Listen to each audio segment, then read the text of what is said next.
Est-ce que ça a été facile pour vous de confectionner la liste en période de Covid et une période de Covid ponctuée aussi par une période de mercato un peu élastique? Un mercato difficile dans la mesure où la plupart de nos joueurs sont aussi en instance de changer de club. Mais parmi eux aussi, il y en a qui sont restés fidèles à leur club. Maintenant, c'est vrai que c'est des périodes un peu difficiles. Début de championnat, période de mercato, tout ça qui est ralenti aussi par cette pandémie-là. Mais nous avons essayé en tout cas de ratisser large en faisant d'abord des présélections. Cela nous a permis, si vous voulez, de pouvoir confectionner 27 joueurs. Mais comme je vous le dis, il y a d'autres joueurs qui sont en attente aussi. Au cas où, sur ces 25 joueurs-là, on aura des difficultés. C'est vrai que ça a été compliqué dans la mesure où beaucoup de joueurs ne sont pas compétitifs. Mais je crois que ça, c'est valable à toutes les équipes nationales. Je crois qu'on a su quand même faire une liste assez équilibrée pour ces deux matchs-là. Nous avons remarqué des retours dans la tanière. Également, nous avons remarqué de nouveaux venus. Est-ce une révolution du coach Aliou Cissé? Non, ce n'est pas une révolution.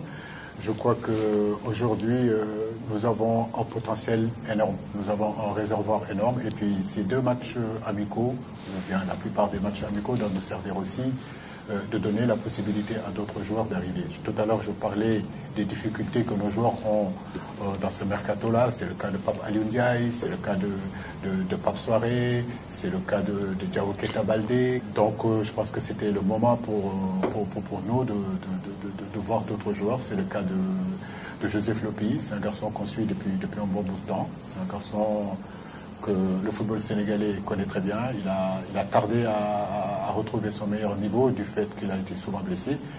Mais depuis le début de la saison, à Sochaux, il est très intéressant. C'est un garçon qui est très intéressant en tant que sentinelle. Il est capable de jouer aussi un peu plus haut dans le jeu. Je pense que son profil est très intéressant pour nous. Pape Cheikh Diop, c'est la même chose. Aujourd'hui, nous sommes en train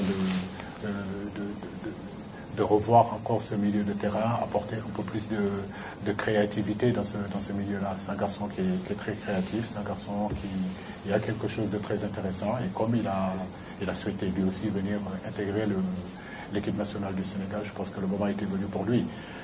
Ousseynou Ba, c'est par rapport à ses performances aussi avec l'Olympiakos. L'année dernière, il a fait une très très très bonne saison.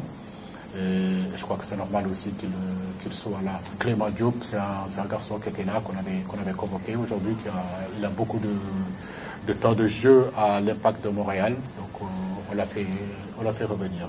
Bingo Camara, c'est un garçon qu'on suit aussi depuis 2 ans, 3 ans, aujourd'hui avec Strasbourg. Il a retrouvé du temps de jeu, donc il devient sélectionnable. Donc je pense que c'est de bons pédigrés, c'est des garçons qui peuvent nous aider aussi à améliorer notre jeu, à améliorer notre équipe nationale. Mais comme vous le savez, l'équipe est quand même ouverte. Les joueurs qui ne sont pas là, qui ne s'inquiètent pas, qui continuent à travailler, et que le mois de novembre, il y aura une autre liste aussi et d'autres réalités.